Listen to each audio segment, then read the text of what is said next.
There's a kind of pain that doesn't announce itself loudly. It just settles in, quietly, deeply, in the knees when you rise in the morning, in the fingers when the Harmattan wind blows cold, in the hips after a long day of standing.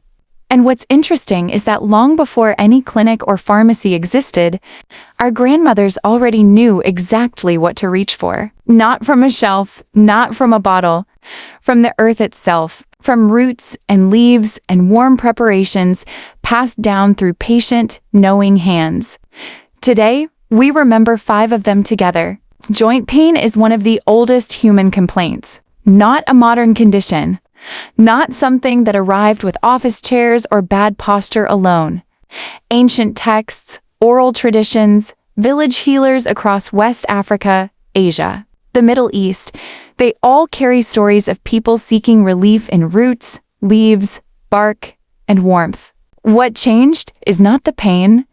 What changed is that we stopped listening to the earth. Today, so many people are reaching for quick fixes, something immediate. Something chemical, without knowing that sitting quietly in their own kitchens, growing wild in their own backyards, traded in their own local markets, are remedies that have carried communities through generations of labor, farming, long walks, and hard seasons. This is not about rejecting modern life. It is about remembering what was never meant to be forgotten. So settle in, breathe slowly. Let's walk through 5 of them together. Remedy 1, ginger. Most people already have it sitting in a corner of the kitchen, slightly forgotten, a little wrinkled at the edges. Ginger. In Yoruba homes, it is called ateli. In Hausa tradition, chita. It has traveled further than most of us ever will, and everywhere it went, people put it to work on stiffness and aching joints. Hold a fresh piece in your hand. Break it open. That sharp, warm, earthy smell rises before you've even tasted it. Traditionally, it was steeped in hot water and sipped slowly, a quiet, warming ritual, especially in the cooler months when the body felt heavy. Remedy 2, turmeric. Turmeric is the remedy that stains everything it touches, your fingers, your cloth, your cutting board, as if it refuses to be ignored. In West African and South Asian traditions alike, this golden root has been a household staple for centuries. Its color alone feels medicinal. Warm, deep, ancient communities across the continent have long stirred it into warming drinks, soups, and slow-cooked preparations, particularly for elders whose joints had carried the weight of many seasons.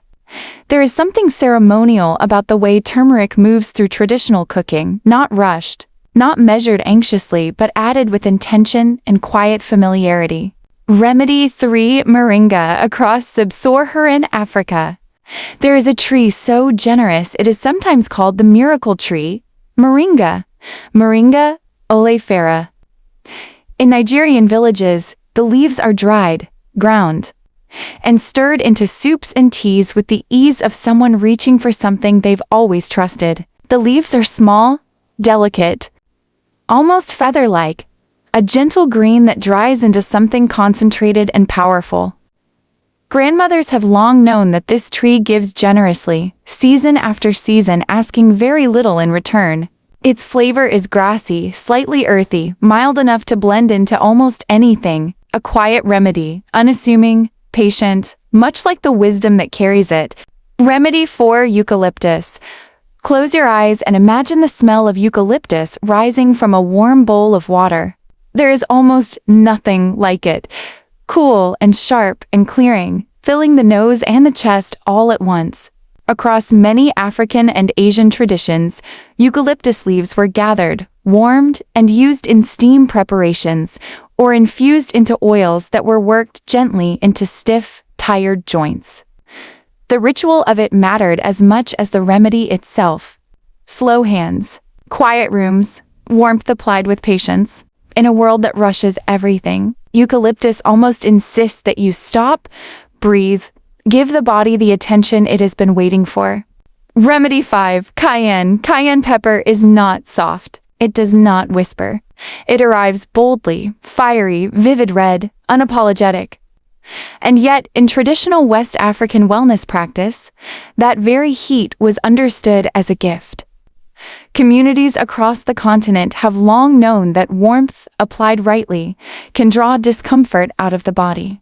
Cayenne was dried, ground, and worked into warming preparations, sometimes blended with oils and rubbed gently into the skin over stiff joints. Sometimes taken in small amounts in warming drinks. It demands respect, patience, a gentle hand. But for those who understood it, cayenne was not an ingredient. It was a conversation with the body. There is an African proverb that says, "Patience is the medicine of the body." In modern life, we have forgotten how to wait. We want relief immediately, answers instantly, healing overnight. But the body, like the earth, moves at its own pace. These 5 remedies were never meant to be rushed. They were meant to be tended, prepared slowly, received with gratitude. If something here stirred something in you, subscribe to Proverb and Herb and carry this wisdom forward. And as you rest today, ask yourself, what have I been rushing that deserves a little more patience?